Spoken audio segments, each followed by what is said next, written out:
This is why I do not use any pesticides.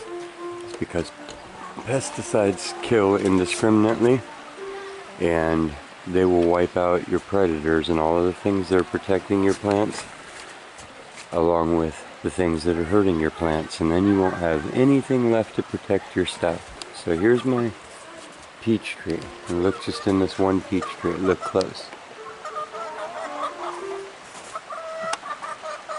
Spider.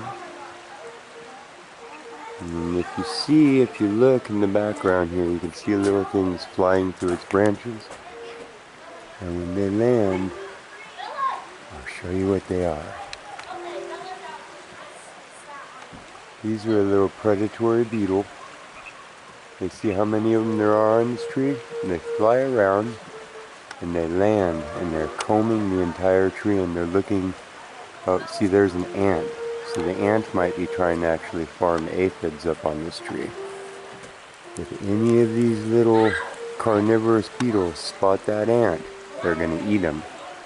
You understand, these beetles do not eat plants at all. A lot of the insects that are in your garden don't eat any green things at all. They only eat other insects, which are then feeding on your plants. So I'm actually blessed to have my tree covered in these little insects right now, crawling around. I mean, you couldn't get any better coverage than what you're seeing right here. There's no spray or nothing that could be as effective as this swarm. And, you know, they've come here year after year after year, and I planted this tree. This is one of my little babies. So, they may know to come to this tree. These may be the grandchildren of beetles who originally came here, and they know to come and comb over these trees every year.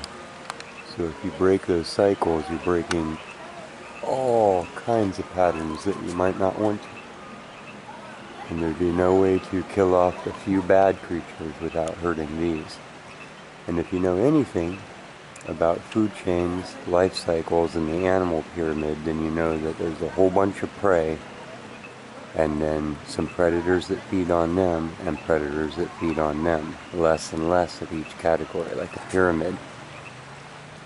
So when you use something that kills off everything, the entire pyramid, then the things at the bottom come back first, because there's the most of them, so they have the highest chance of recovering. Those being the things that feed on plants, the bottom of the food chain. Your predators, the things that would keep them in check, there was less of them to start with. So you stand a good chance of at least setting them way back while hardly doing anything to the swarms of things that are constantly going to be reinvading. And that's a lesson in bugs in your plants. I just walked out and I realized that they were here. The leaves have just come out.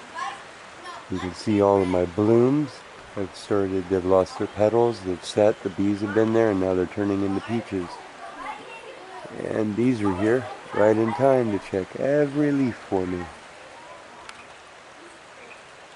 Thank you, bugs. Why insects are good in your garden.